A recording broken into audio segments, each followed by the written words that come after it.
Welcome to the 5 a.m. Mester Scrum Show, where we do our nightly interviews. These are Thursday night interviews where we interview people that I would call change agents, people that are bringing change into the industry or places or people or things.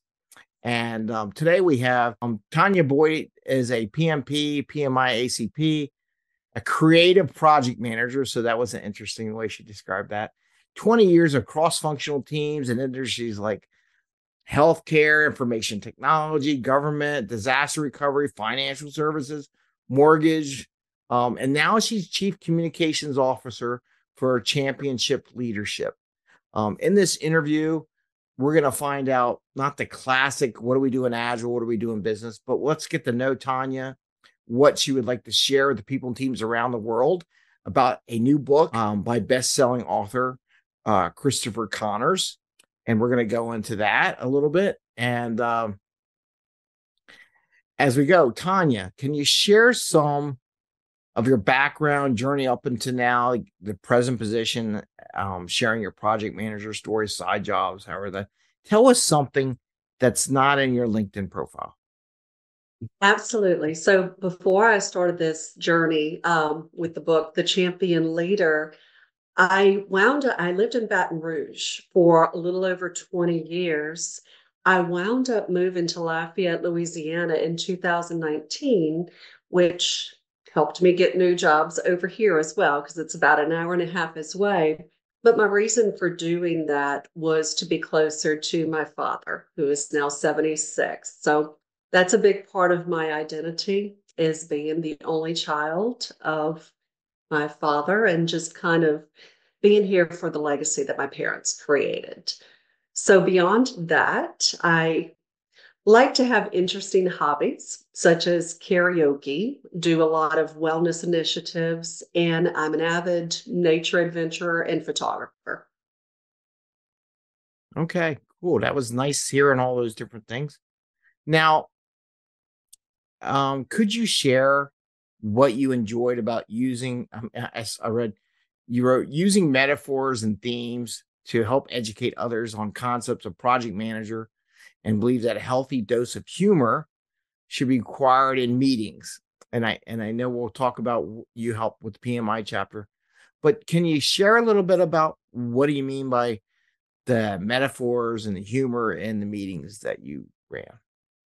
Absolutely. So I think that storytelling is something that we can all relate to, whether it be in the movies that we've seen growing up or in adulthood or in the books that we've read. And even in Agile, they've got the term themes. So it's taking something that's familiar and breaking down the language, because every industry, project management, disaster recovery, financial services, all of them have got their own frameworks and different language. So the more that we can take recognizable metaphors or themes and relate our subject to that to where people can identify with it, it really just helps to make the message resonate a bit further. So when you talk about those metaphors and themes, how maybe we can talk about a little bit like your story about volunteering and being what I would call a servant leader to your Right, local PMI chapter, right? And maybe how you right. might have used some of that in that world of that hosting. But also, Okay. I thought an interesting story you shared with me about what people thought about your job as leader, and interesting, especially that you had a little story about job hunting. You Right. had one person in there was asking you about helping you with the job hunting. If you could talk about how hosting the meetings, having a little humor, sharing a little bit of metaphors helped out, as well as what they were looking for you as a servant leader in the position at PMI. Right. So being a part of PMI, I've had my PMP since 2014. I've had my ACP since 2020, and I've been directly connected with the PMI Baton Rouge board in a leadership capacity since 2017. And so while I was in that role, I wore a lot of different hats. The first hat that I wore was in professional development. Also dabbled a bit in the communications, was in the role of finance for a while. And then in 2022 to 2023, moved into president. Because I managed the volunteer chapter during some of the COVID years, that required a lot of agility, transition, and change, just even acclimating the group to getting used to a virtual format rather than in person, getting people to connect again, getting them to even turn on their cameras, and connect in that fashion. Um, so I had a long runway of being involved with the chapter at that level, and it gained a lot of different visibility. And because of that, when people would go through different transitions in their lives, whether they were in layoff or looking to change roles, or they were really wanting to upskill and give themselves more opportunities, they would wind up coming to me and many of the other board members to ask for advice on how they should do that, how they should prep for the PMP, and even different things like, did we know of any job openings, or simple things like perhaps their application at PMI was rejected to sit for the PMP. And we had to coach them and tell them, look, let's just take complicated engineering terms like decommissioning.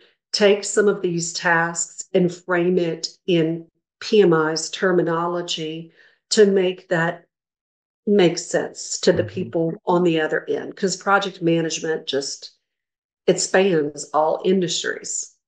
So So you had a big demand of you to help people find jobs, right? And maybe yes, as one of yes, your jobs on there, and maybe you're like, well, your job is to right. find me a job. Is that necessarily the Yes, that job of no. a PMI leader?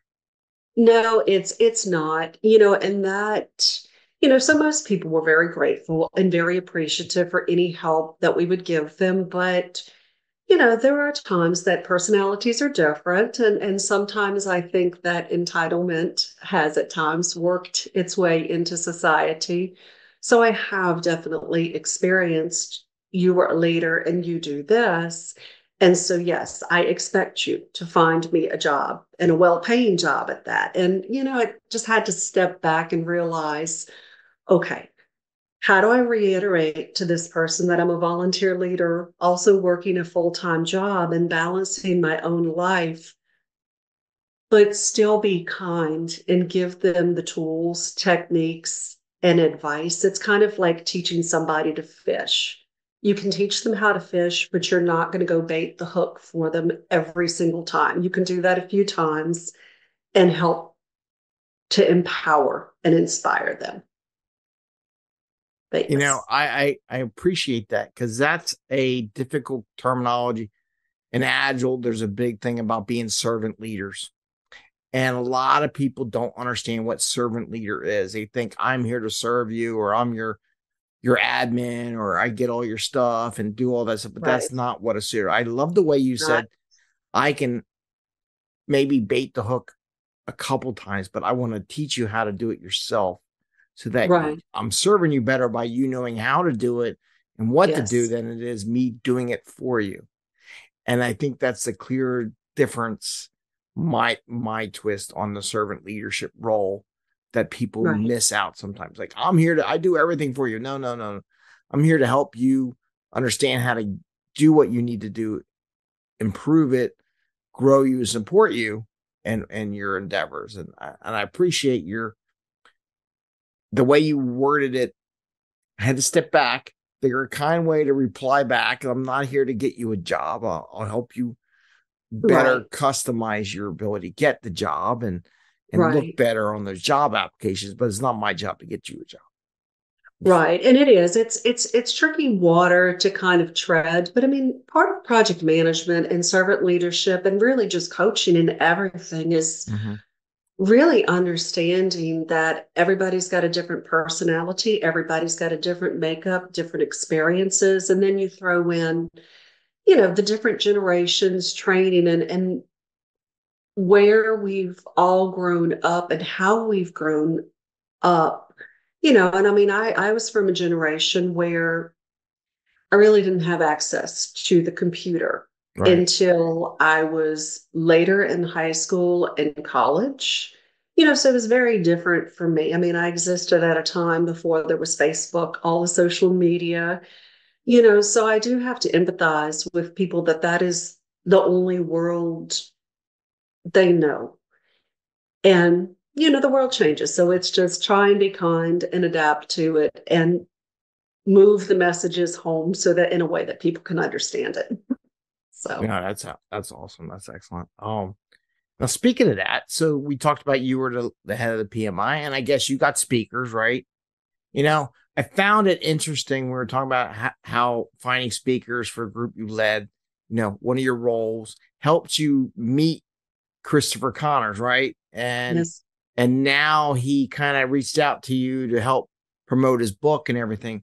Can you share a little bit about Yeah. the process of getting speakers, people volunteer, and then how you met Christopher Right. and end up in this role? That would be great to share with the audience. So with the speakers, when I was first connected with PMI, in 2017, our process looked completely different because it was in person. It was something that we went to local leaders, which at the time I was living in Baton Rouge. So we really were reaching out to the Baton Rouge leaders, and getting them to come and speak in person. So it was not always the same pool, but it was kind of a similar pool. And so then when the pandemic happened, we had gotten, I had had three speakers that were lined up for the beginning of 2020. And at the time we were doing both Lafayette and Baton Rouge. Lafayette was trying to get up, get its own Mhm. satellite going as well. So we were doing meetings in both places. And I was attending both because even when I was in Baton Rouge, I knew for about a year that my goal was to move here to be closer to my father and to help him. And so I had three speakers that were lined up. And then the pandemic happened. So we were probably down as a chapter. I mean, we didn't totally close, but it took us about 3 months worth of meetings to kind of figure out, okay, what are we going to do? How are we going to sustain this? Some of the volunteers had to drop off of the board because job loss, priorities, other things that were happening. And so there was a very core group of us that said, okay, are we using WebEx? Are we using Teams? Are we using Zoom? And so we decided on Zoom as our platform. And then it was like, okay, well, what comes next is I reach back out to these people that agreed to speak in person. And I asked them, hey, would you be willing to do this virtually? And I'll help coach you because I'm going to have to moderate this. And this is like brand new territory for me too. And I have no idea what I'm doing because I had never done it before. So you literally really just have to sit in that super uncomfortable zone and ask, tell other people, hey, me too, I'm here with you and sort of coach them through that process. And luckily, every single one that had been willing before in person were willing to adapt. So that helped us to get started. But the LinkedIn journey at that time was really starting to expand because when they had no other outlets and they were forced to sit in their home, I think we started appreciating the power of social networking. And I know for me, like I had had the opportunity to go to the first PMI Global Conference in October of 2019. So I connected with a lot of people there and was friends with them from different countries. So I was literally reaching out and just having conversations with them, going, what's going on with you? What's happening in your country? How is this affecting y'all? And so it opened up the door for conversations. So most of 2020, when we got virtual speakers, a lot of it was still kind of localized. And then I remember in 2021, we started having people ask us if they could speak for us because we were doing a really good job of marketing on social media and we were really upbeat and positive. And so we started featuring more speakers that were in other areas. And where Chris comes into the picture, I had actually connected with Chris on LinkedIn in 2019. So it was before the pandemic. I knew of his work because I was following a group of authors that used to always write for the platform Medium. And I really liked what many of them were saying, and I enjoyed reading that. So I was following along.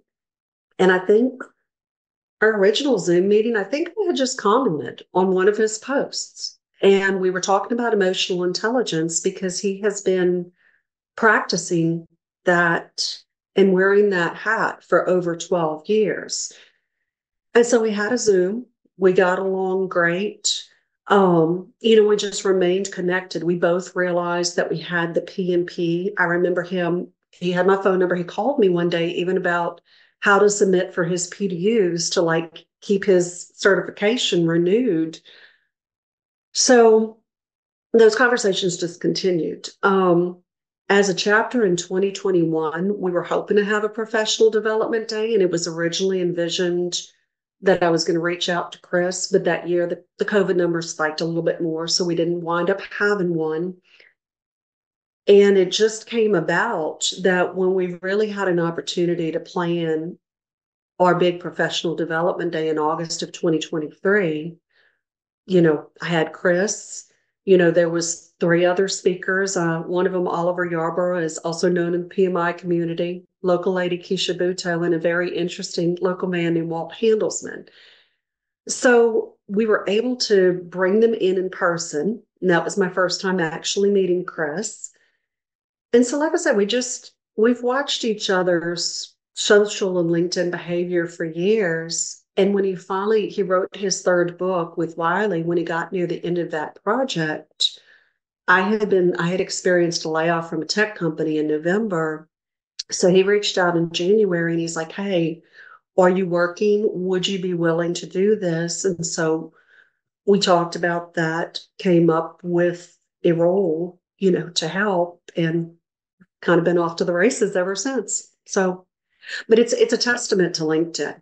Like, even connecting with your network, you literally never know where that will lead. Yeah, you don't. It's funny how you said you intersected with with him as a connection throughout your career or whatever. I had the same experience. A couple people that you never know, people you worked with in the past, how you would meet again and split apart and meet again. I had one gentleman who was a military officer who I met through one avenue. And then the next thing I know, we're working for the same company. Yep. Which I had nothing to do with him there or me there, whatever. But it was just interesting how we intersected, and people at that point didn't know, well, how do you know him? How do how do you have this relationship? And it's just going in and out of their career. So I always think it's important with these connections that you build, whether it be at a PMI or local groups, Scrum.org or Scrum Alliance or Agile Alliance or any of these groups, local chapters of stuff. You never know when you cross paths again, or you might need each other and they may help you out. So I always find that interesting. Is 100% true. And it's wild. Chris knows this. I'm a super huge Kevin Bacon fan, and the 7 degrees or six, is it 7 degrees? Something but like I told him, I said, what's interesting, I said, not only his movies, just watching his life on the farm now with the goats where he sings with the guitar. I'm like, that's adorable. I said, but it is life that you wind up intersecting again. Yeah. So well, that and career path. Like I even said on my show earlier was about ego. You have to get rid of your ego. Like I know everyone, I know everything.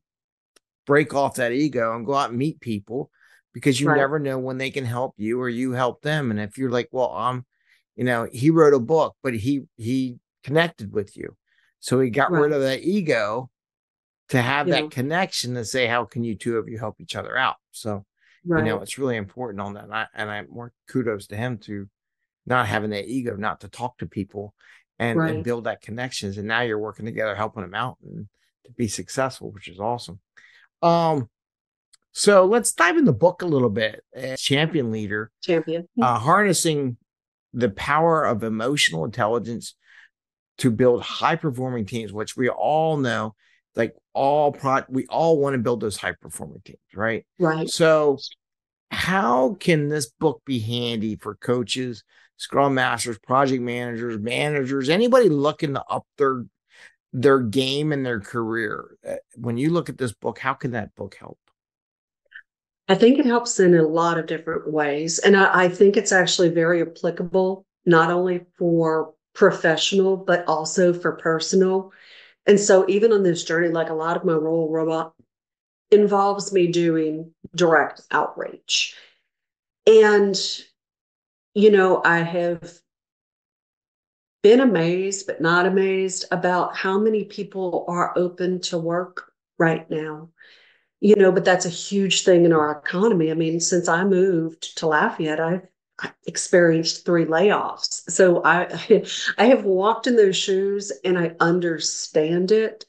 So even for people that are looking and not right now working with the team, I think it's important.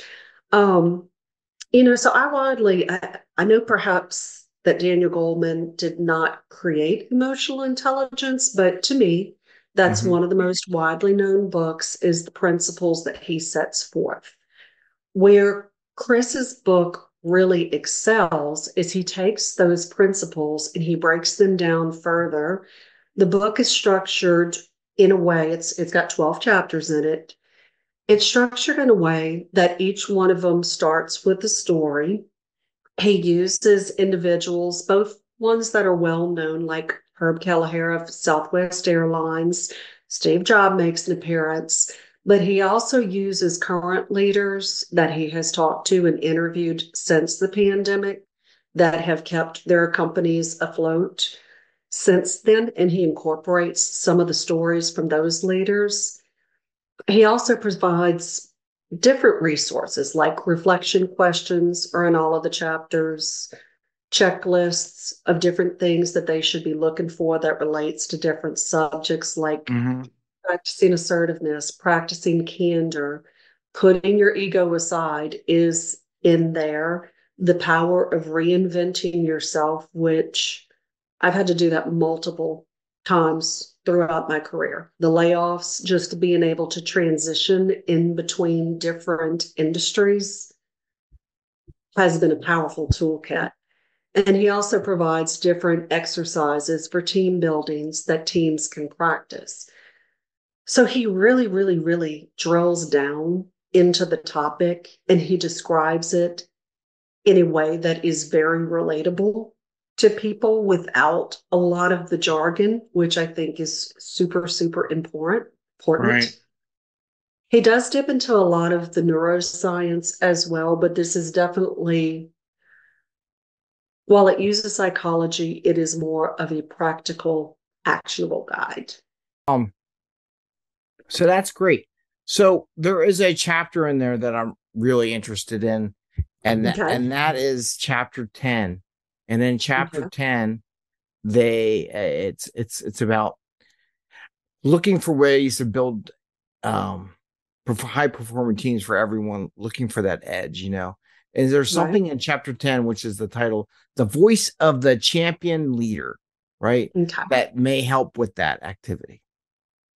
Absolutely. So this chapter actually is structured different than all the other chapters. Um, whereas I mentioned the reflection questions, checklist, all of that, this actually incorporates the literal voices of people who he has interviewed in his coaching business that have been still leading their teams since the pandemic. So share the cover of the There you book. go. In chapter 10, let's see. So some of it, and I'll just give the titles of the people that he includes. One of them is a chief research officer of New York University, who shares her voice. One is an assurance managing director of Ernst & Young. Another is the president and CEO of Harlem Educational Activities Fund. A senior vice president and market leader at a global financial services fund. A director of operations, And then the other areas that he goes into, he's a huge fan of sports and John Wooden. So he talks about wisdom from the Wizard of Westwood. Okay. And then just starts talking about this is actually will appeal to you. The ego is a tightrope act. There you go. So even when you were Timing. talking through that, I was like, oh, it's true. So let's see. I'm just going to read. Ego can lead to overconfidence. Being overly confident often leads to mistakes. And I think that's true. I mean, I think it when we see ourselves as being bigger than our britches, it can lead us to act in a way that often alienates other people.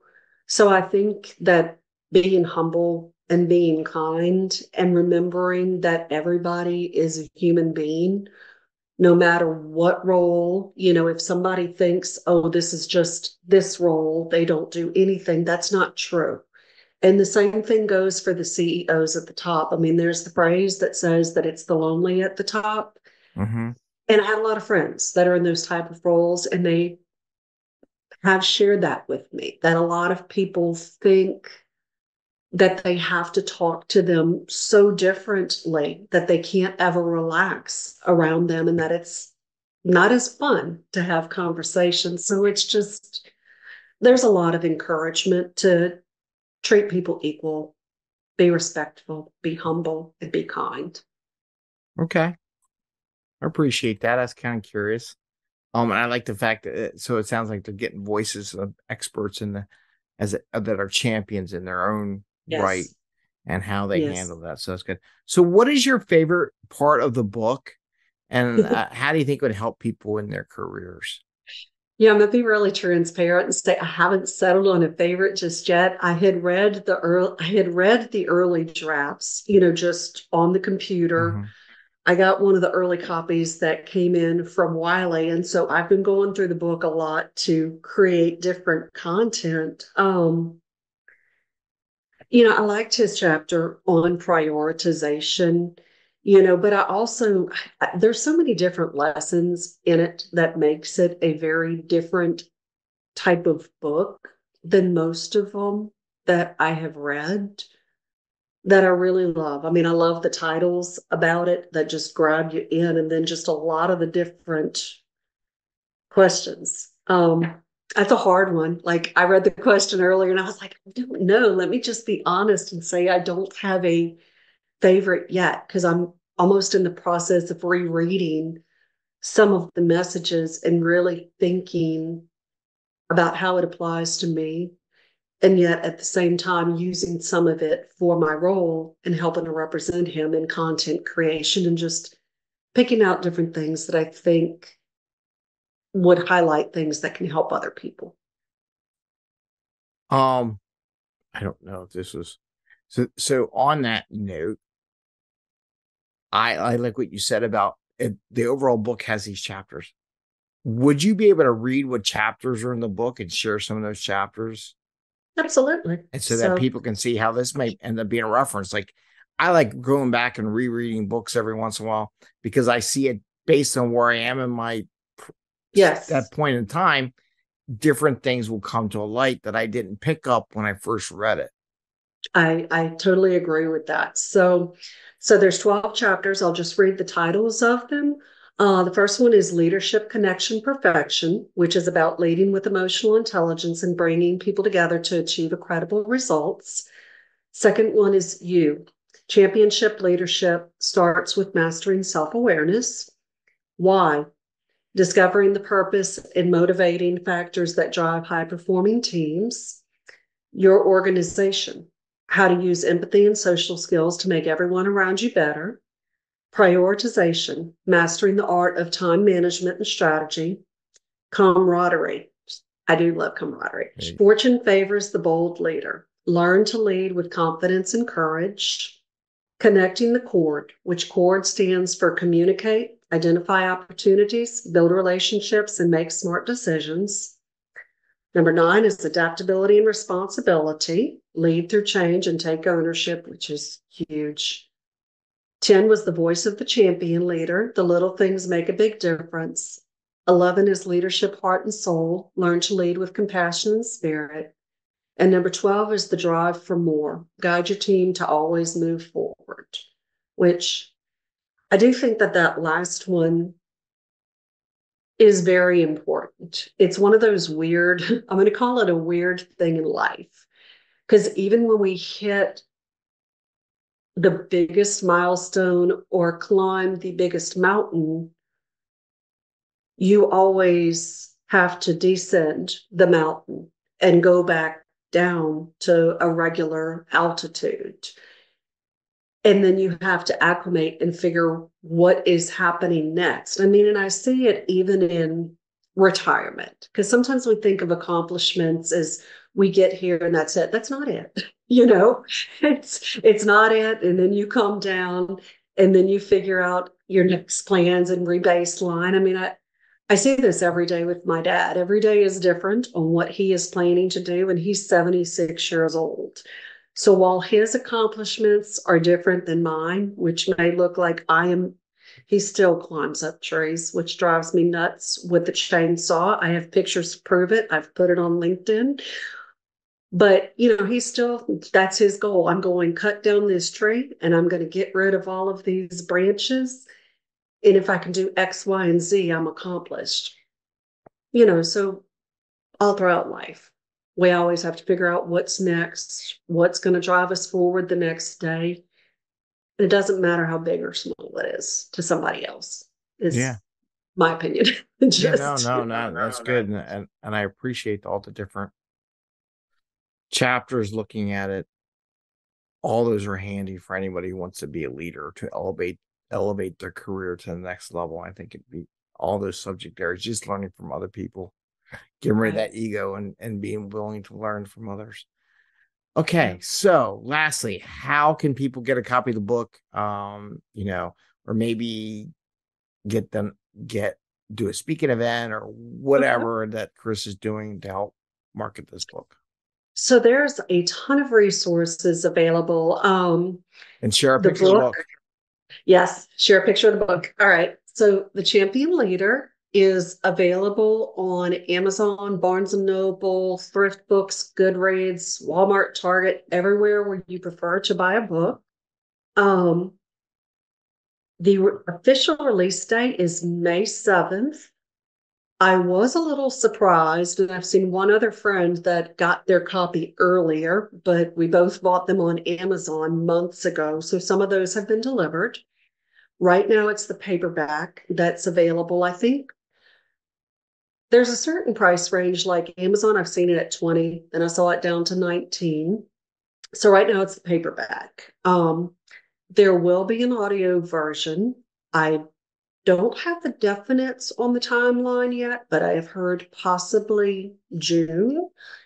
So those things will be coming, but right now it's available through those retailers. Chris he's been doing keynote speaking for 12 years. He does executive coaching. He does do speaking engagement. He is on LinkedIn at Christopher D. Connors, and that's Connors with 2 O's. He also has a YouTube channel, as well as a Facebook and an Instagram where he promotes. His LinkedIn is probably one of the most active sources out of Charleston, South Carolina, and currently has got a network of about 55,000 individuals following him. He does publish a newsletter every Thursday that goes out. And he's also a LinkedIn learning instructor. He's got a course on LinkedIn that's called Leading with Emotional Intelligence. I think depending upon people's subscription to LinkedIn, some of them, if they've got the premium, I believe, can get that for free. Others may have to pay for that. And just anything with promoting people in general. With LinkedIn, when you take their course, it'll allow you to post that at the end. And then, of course, with people that have bought the book, we're asking them to leave a review, because that always helps authors tremendously. You know, it's kind of like the first phase of the project is planning, getting things done. Then you sit down and you actually write the whole thing. But as soon as you're done with that, there's a whole other project. It's called marketing. And how do you how do you elevate your brand and make yourself stand out in an extraordinarily competitive and saturated market? You know, and the best way to do that is just to encourage people to share. You know, if they get good advice, Yeah. share it, whether it's Chris, whether it's, I know that you're working on something, a book as well, too. So even people supporting you in the future and helping to share your message. That's the way that networking and Yeah. karma works and And helps. and when did you say the book's getting released officially again? What day? So May 7th, that's May actually 7th. going to be next Tuesday. So Okay. we're about a week away from that. So And they'll all see the broadcast of this about a couple of days well, before oh that. yeah, They can go on yeah, Amazon and yeah. and share a cover of the book, copy the book up there again. Can you share the book again? Oh, sure. Sure. Make sure everyone sees that's what it looks like. The The champion champion leader. leader. And I, you know, I'm from Louisiana, so I'm like, ooh, I love these colors. It's the Yeah, Saints colors. I there have you go. to I have to call that out. So Okay. Well, thank you very much for sharing. thank you. And I wish you all the best, you and both Chris, Thank you. and getting the book out there and do what you're doing. Thank you so much, Greg. I appreciate it. Okay.